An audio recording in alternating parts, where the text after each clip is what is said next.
जय गुरु जी, शुक्राना गुरु जी। संगत जी, आप लोगों को आज एक सत्संग और सुनने को मिलेगा मेरे चैनल पे, जो कि मुझे एक आंटी जी ने भेजा है और ये उनका पोस्ट ऑफिस का सत्संग है। तो आइए चलिए सुनते हैं कि हमारे गुरु पा ने उनके ऊपर कैसे अपनी कृपा बरसाई है। मैं आज फिर से अपना एक शुक्राना सत्संग शेयर कर रही हूँ। कुछ टाइम पहले मैंने एक अपना आधार कार्ड में मॉडिफिकेशन का सत्संग शेयर किया था, जिसमें मैंने बताया था कि मुझे कहा गया था कि 99.9% चांसेस है कि आपका काम नहीं होगा, और मैंने मन में कहा था कि 0.1% है ना, मेरे गुरु जी के लिए उतना ही काफ़ी है, और फिर मेरा वो काम हो गया था। तो वैसे ही दोबारा एक बार फिर से यही हुआ।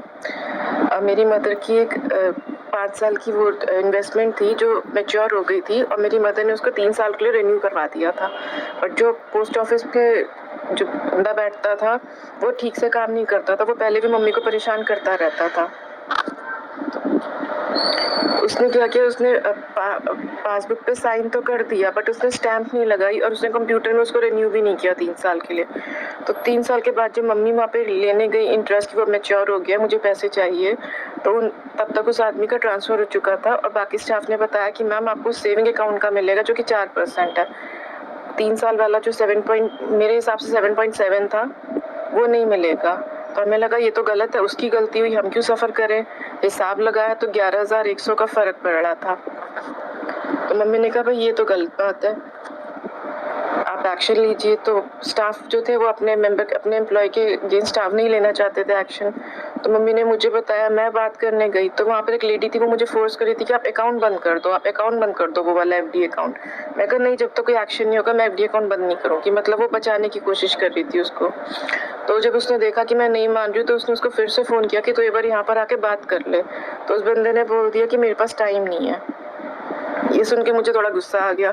तो मैंने कहा ठीक है, मैं जा रही हूँ कंप्लेंट करने। तो मैं जीपीओ गई, वहाँ मैंने कंप्लेंट की बात की बाहर काउंटर पे। तो पहले तो उन्होंने सारी बात सुन के कहा कि वो गलत है आदमी, आप लेकिन आप वेट कीजिए, हम यहाँ पे जो कस्टमर्स हैं उनका निपटा के फिर आपसे बात करते हैं। मैं वहाँ पे खड़ी तो रही, बट मैं मन में मंत्र जाप कर रही थी कॉन्टिन्यूसली। थोड़ी देर हुई तो वहाँ पर साथ में एक और ऑफिसर थे, वो मेरी तरफ देखे जा रहे थे बीच बीच में। तो उनको पता नहीं क्या हुआ, जैसे मैं मंत्र जाप कर रही थी, शायद गुरुजी ने उनके मन में डाला। तो उन्होंने मुझे बोला आप ना अंदर आके यहाँ चेयर पे बैठ जाओ, अभी थोड़ा टाइम लग जाएगा। मैं कहा ठीक है, मैं अंदर जाके चेयर पे बैठ गई। फिर वो जो फर्स्ट पर्सन थे उन्होंने अपना काम फ्री करके उन्होंने कहा आप एक मिनट बैठिए, मैं बात करके आता हूँ। वो एक जगह बात करके आए, वापस आए, उन्होंने कहा वो कह रहे कि वो आदमी गलत है, गलती की है उसने। तो मैंने कहा फिर मुझे क्या करना चाहिए, बट उन्होंने कहा कि ये कंप्लेंट यहाँ फाइल नहीं होगी, कहीं और होगी, मैं बताता हूँ। फिर उन्होंने कहा आप चलिए दूसरे ऑफिसर से बात करते हैं। वो मुझे दूसरे ऑफिसर के पास लेके गए। उन्होंने भी कहा कि गलती तो उसने की है, बट उन्होंने कहा कि कंप्लेंट करने का कोई फ़ायदा नहीं होगा क्योंकि स्टैंप नहीं लगी, और वो मुकर सकता है कि साइन उसके नहीं है। अच्छा जी, देखते हैं। फिर वापस आई, फिर मैं वहाँ बैठी, तो फिर उस बंदे ने कहा कि आप रुकिए, मैं एक औरत से बात करके आता हूँ। वो फिर चला गया। तो फिर जो दूसरे वाले सर थे जिन्होंने मुझे अंदर बिठाया था, वो बेचारे खुद अंदर गए, मेरे लिए पानी लेके आए। मतलब मैं मन में मंत्र जाप किए जा रही थी। तो मतलब कैसे गुरुजी सामने वालों के मन में डालते हैं कि जैसे मैं काफ़ी देर से खड़ी थी तो उनके मन में डाला कि इसको अंदर बुला के बिठाओ। उस दिन गर्मी बहुत थी, उनके मन में डाला इसको पानी पिलाओ। तो वो सर वापस आए, पानी लेके मुझे कहते मैम पानी पी लीजिए। मैंने पिया। फिर दोबारा उन्होंने पूछा और चाहिए, मैं ला दूँ? मैंने कहा नहीं सर, मुझे नहीं चाहिए, thank you so much. Ma'am वो भी ये कह रहे हैं कि गलती उसने की है, बट आप प्रूव नहीं कर पाओगे। तो मैंने कहा नहीं सर। कहते मतलब आपको धक्के खाने पड़ेंगे, बट फ़ायदा कुछ नहीं होगा। तो मैंने कहा नहीं सर, पापा मम्मी ने ना पढ़ाया लिखाया है, तो मैं बिना मेहनत के तो हार नहीं मानूंगी, मैं एक बार एप्लीकेशन तो ज़रूर दूंगी। तो उन्होंने कहा चलो आप रुको, मैं एक और से बात करके आता हूँ। वो किसी और से बात करके आए। फिर उन्होंने कहा कि मैम वो भी ये कह रहे हैं गलती उसकी है, लेकिन आपको सिर्फ धक्के पकाने पड़ेंगे और हो सकता है कोई फ़ायदा ना हो। तो मैंने कहा नहीं भैया, मैं मेहनत नहीं सर, मैं तो मेहनत करूँगी। तो जो दूसरे ऑफिसर थे उन्होंने भी कहा कि ऐसे छोड़ थोड़ी ना देंगी, कोशिश तो करनी चाहिए, 11,000 छोटी अमाउंट थोड़ी ना होती है। तो उन्होंने कहा नहीं नहीं, मैं आपको जाने के लिए, मैं कंप्लेंट करने के लिए मना नहीं कर रहा हूँ, बट मैं पहले से आपको बता रहा हूँ हो सकता है कुछ ना मिले। तो मैं कहा नहीं, आप मुझे बता दो कहाँ कंप्लेंट फाइल होगी, मैं वहाँ चली जाऊँगी। फिर नेक्स्ट डे मैं वहाँ गई, मैंने वहाँ पे बात की। वहाँ पे भी मुझे एक दो लोगों ने ये समझाया कि मैम फ़ायदा नहीं होगा, फिर भी आप कंप्लेंट डालना चाहो तो आप डाल दो। तो मैंने कहा नहीं, मैं करूँगी ज़रूर। और मेरे मन में था कि नहीं, गुरुजी बैठे हैं ना, अगर गुरुजी मुझे यहाँ तक लाए हैं ना, इतनी गर्मी में यहाँ तक लाए हैं, तो वो मुझे कुछ ना कुछ तो ज़रूर दिलवाएंगे, निराश नहीं करेंगे। तो तो फिर मैंने उनसे पूछा, उन्होंने कहा आप एप्लीकेशन लिखिए और अपनी मदर के साइन करा के लाइए, उनको आने की ज़रूरत नहीं है क्योंकि वो सीनियर सिटीज़न है। मैंने मम्मी घर पे आके एप्लीकेशन लिखी, अगले दिन मम्मी से साइन करा के फिर वहाँ गई। फिर 1-2 लोगों ने मुझे यही कहा कि मैम फ़ायदा नहीं होगा। तो मैंने कहा नहीं सर, मैं फिर भी कंप्लेंट तो फ़ाइल करूँगी, फ़ायदा हो ना हो वो देखी जाएगी। और मेरे मन में था नहीं, मेरे गुरुजी बैठे मुझे रोज़ यहाँ पे ला रहे हैं, इतने धक्के खिलवा रहे हैं ना, निराश नहीं करेंगे। फिर मैंने एप्लीकेशन दी, रिसीविंग ली, मैं घर आ गई। महीना बीत गया, बट उस समय इलेक्शंस थे, तो ये था कि किसी भी ऑफिस में जाओगे तो काम नहीं हो रहा। कुछ लोग सच में इलेक्शन की ड्यूटी में बिजी और कुछ लोग बहाना मार रहे हैं, तो काम तो हो नहीं रहा। बट उसके बाद भी 1 हफ्ता बीत गया, तो मम्मी ने कहा निधि एक बार पता करा। तो उन्होंने मुझे कहा था बाय पोस्ट आपको जवाब आएगा, बट मैं कहा चलो मैं एक बार फिर चली जाती हूँ। मैं दोबारा वहाँ पे गई तो ऑफिसर ने यही बोला, कह रहे मैम इंक्वायरी बैठी है। उनको मेरी मदर का नाम भी याद था। वो कह रहे हाँ, उनके नाम पे जो कंप्लेंट आई थी ना, अभी इंक्वायरी बैठी है उस ऑफिसर के अगेंस्ट, थोड़ा टाइम लगेगा। मैं कहा सर कितना? कहते हैं मैम 1 महीना लग सकता है। मैं कहा ठीक है। मैं घर आ गई, मैंने मम्मी को बोला 1 महीना लगेगा, इंक्वायरी चल रही है। 3-4 दिन बाद ही अचानक से उस लेडी का फ़ोन आता है जो मुझे फ़ोर्स कर रही थी कि अकाउंट क्लोज़ कर दो। मैंने उनकी भी कंप्लेंट लिखी थी एप्लीकेशन में कि वो उसका साथ दे रही हैं। तो उनका फ़ोन आता है, तो मम्मी को फ़ोन पे क्लियर सुनाई नहीं देता, तो मैं फ़ोन लेती हूँ। मैंने बात की तो वो कहती है वो ना मैम को भेज दीजिए पोस्ट ऑफिस में। मैं कहा मैम क्यों आएंगी? कहते वो जो कंप्लेंट फाइल की थी ना, उसके रिगार्डिंग बात करनी है, ऑफिसर्स आए थे तो वो ना आज निपटाना है। तो मैंने कहा मैम नहीं आएंगी, मैं आऊँगी। कहते हैं मैम वो उनको भेजो कंप्लेंट, तो वो वापस लेंगी। मैं कहा लेकिन हमने डिसाइड कहा किया कि कंप्लेंट वापस लेनी है या नहीं लेनी। मैं कहा मैं आऊँगी, वहाँ पे भी मैं ही कंप्लेंट करने गई थी। तो वो फ़ोर्स करी थी, वो चाह रही थी मम्मी को बुला के कुछ भी पट्टी पढ़ा के बस करवा दो। तो मैंने मना कर दिया, मम्मी नहीं आएंगी, आऊँगी तो मैं ही। तो फिर मैं वहाँ पे गई तो उन्होंने बोला कि मैम आपको ना जो भी लॉस हो रहा है वो हम आपको देने को तैयार है, बट आप ना एप्लीकेशन लिखो कि मैं अपनी कंप्लेंट वापस ले रही हूँ और मुझे किसी से कोई शिकायत नहीं है।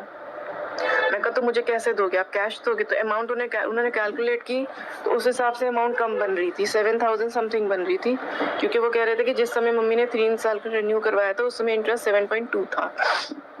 कहा ठीक है। तो फिर उन्होंने कहा हम अकाउंट में डालेंगे पैसे। तो मैंने कहा मैं एप्लीकेशन में लिख दूँ कि मुझे डिफ़ॉल्टर एम्प्लॉय ने कॉम्पेंसेट किया है। कहते नहीं नहीं, ये नहीं लिखना, यही तो नहीं लिखना, इसलिए आप बस लिखो कि मुझे कोई शिकायत नहीं है, मैं अपनी कंप्लेंट वापस ले रही हूँ। मैं कहा मैम आप तो अकाउंट में पैसे डाल के सबूत रख रहे हो, मैं भी तो सबूत रखूँ? कहते नहीं मैम आपने एप्लीकेशन में नहीं लिखना, कोई आपको परेशान नहीं करेगा। मैं कहा वो बंदा अभी भी तो पोस्ट ऑफिस में जॉब करता है, कल को वो क्लेम डाल देगा कि मैंने इनको उधार दिया था, वापस करो। उन्होंने कहा मैम ऐसा कुछ नहीं होगा, आप बस एप्लीकेशन लिखवा लो मम्मी से। मैं कहा अच्छा ठीक है। मैं वहाँ से निकली, मैं सीधा वहीं पे जहाँ पे मैंने कंप्लेंट फाइल की थी मैं वहाँ गई उनसे पूछने। मैं कहा सर मुझे क्या करना चाहिए? तो उन्होंने बोला कि मैम वो तो आपका गुड फेथ है कि आप अकाउंट में पैसे लो या कैश लो, बट एप्लीकेशन में मेंशन ना करना, क्योंकि एप्लीकेशन लिखवाई इसलिए जा रही है ताकि उसका रिकॉर्ड साफ रहे। तो आपको पैसे मिल ही रहे हैं तो आप बस ये लिख देना कि मुझे कोई शिकायत नहीं, मैं कंप्लेंट वापस ले रही हूँ। मैं कहा सर लेकिन मैं वो अकाउंट में क्यों लूँ? मुझे कैश दिया जाए फिर, अगर मैं एप्लीकेशन में मेंशन ना करूँ तो फिर वो भी मुझे कैश दे। तो कह रहे मैम ये आपका गुड फेथ की बात है, ये आप डिसाइड करो। अब वापस आई, मैंने मम्मी से बात की तो मम्मी ने कहा एप्लीकेशन ले जा, सारा जो जो उन्होंने सामान मंगवाया ले जा, बट उनसे पूछ लियो कि वो पासबुक में लिखेंगे क्या जहाँ पे अमाउंट डालेंगे। अगर तो कैश डिपॉजिट डाल रहे हैं तो कह दी मेरे हाथ में कैश दे दो, मुझे नहीं डालना कैश। मैं वहाँ पे गई, अगले दिन मैंने साफ-साफ कहा, मैं कहा मैम मेरी आप जो दूसरी मैम थी मैंने उनसे बात की। मैं कहा मैम मेरी आपसे कोई दुश्मनी नहीं है और ये गलती आपसे हुई होती तो मैं मम्मी को समझा लेती। बट वो आदमी पहले भी मम्मी को परेशान करता था, कभी पासबुक छुपा लेता था, पैसे माँगता था, इसलिए उसको मैं माफ़ नहीं करना चाहती। तो इसलिए मेरी आपसे कोई लड़ाई झगड़ा नहीं, और एक्सप्लेन करो कि आप एंट्री में क्या लिखोगे।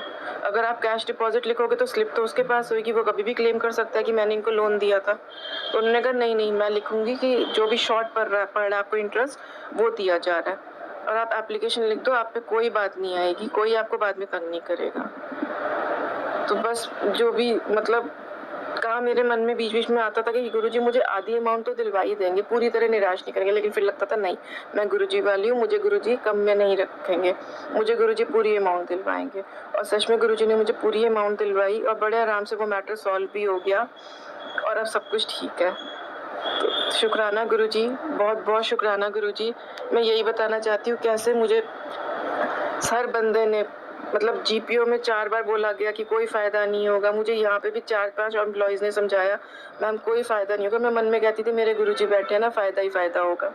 और इस बार फिर गुरुजी ने प्रूफ़ कर दिया कि जहाँ गुरुजी होते हैं वहाँ इम्पॉसिबल कुछ नहीं होता। गुरुजी ने फिर से हमें पूरी अमाउंट दिलवा दी और अब सब मैटर सॉल्व है और सब कुछ ठीक हो गया। शुक्राना गुरुजी। भूल चूक माफ़ गुरुजी। सत्संग देर से शेयर करने के लिए आई एम सॉरी गुरुजी। बहुत-बहुत शुक्राना गुरुजी। जय गुरुजी। तो संगत जी, देखा आपने हमारे गुरुपा ने कैसे मुसीबत से निकाला, अंगसंग रहे और मदद करी और रास्ता दिखाया। इसी प्रकार वो अपनी सारी बेटियों का ध्यान रखते हैं। बस ज़रूरत है तो हमें उनका ध्यान करने की, उनके प्रति मन में विश्वास रखने की। तो हमेशा अपने गुरुपा को अपने मन में रखें। अनंतम शुक्राना मेरे गुरुपा, अनंतम शुक्राना।